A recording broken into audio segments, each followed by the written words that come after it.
About bitmap. এখন যেই টপিকটি নিয়ে আলোচনা করব, ফটোশপ, ইলাস্ট্রেটর অ্যান্ড ইনডিজাইন এই তিনটির ক্ষেত্রে প্রযোজ্য। বিটম্যাপ ইমেজগুলো অ্যাকচুয়ালি কি? বিটম্যাপ ইমেজ হচ্ছে রেক্ট্যাঙ্গুলার গ্রিড আকৃতির পিক্সেলগুলো রয়েছে, সেগুলি হচ্ছে আমাদের বিটম্যাপ ইমেজ। এই পিক্সেলগুলো বিভিন্ন কালারের হয়ে থাকে। এর কন্টিনিউয়াস টোন ইমেজকে আমরা বিটম্যাপ ইমেজ হিসেবে পেয়ে থাকি।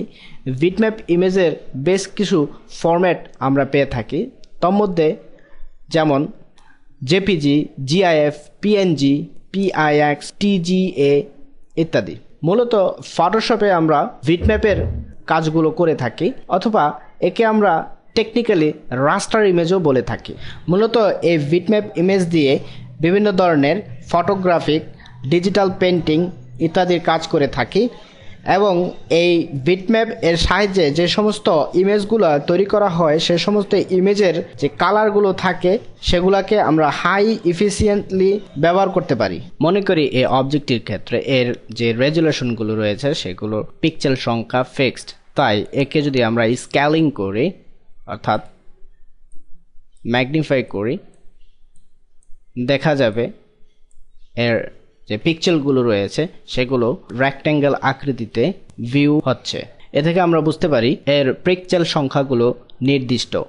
যদি কোনো প্রকারের ইমেজকে লো রেজুলেশনে প্রিন্ট করা হয়ে থাকে সেক্ষেত্রে এর যে ফাটা ফাটা অংশগুলো অর্থাৎ যে রেক্ট্যাঙ্গেল গ্রিডগুলো দেখা যাচ্ছে পিক্সেলের, সেই গ্রিডগুলো প্রিন্ট হয়ে এর কোয়ালিটিগুলোকে খারাপ অবস্থায় দেখাবে। মাঝে মধ্যে বিটম্যাপ ইমেজের যে কাজগুলো সেগুলো করতে আপনার ডিস্ক স্পেস অর্থাৎ হার্ড ডিস্কের স্পেস অতিরিক্ত প্রয়োজন হতে পারে, কারণ এর পিক্সেল রেজুলেশন সংখ্যা যত বৃদ্ধি পাবে আপনার ফাইল সাইজ তত বৃদ্ধি পাবে। এক্ষেত্রে আপনার ফাইল সাইজটি অ্যাডোব ক্রিয়েটিভ সুইট এর অন্যান্য অ্যাপ্লিকেশনে নিয়ে ব্যবহার করার পূর্বে যে অ্যাপ্লিকেশন দিয়ে আপনার অবজেক্টটি তৈরি করবেন বা প্রস্তুত করবেন সেই অবজেক্টটিকে প্রয়োজন অনুযায়ী যতটুকু এর সাইজ বা লেআউট রয়েছে সেই লেআউটটিকে তৈরি করে তার ফাইল সাইজটিকে ছোট করে ব্যবহার করা উচিত।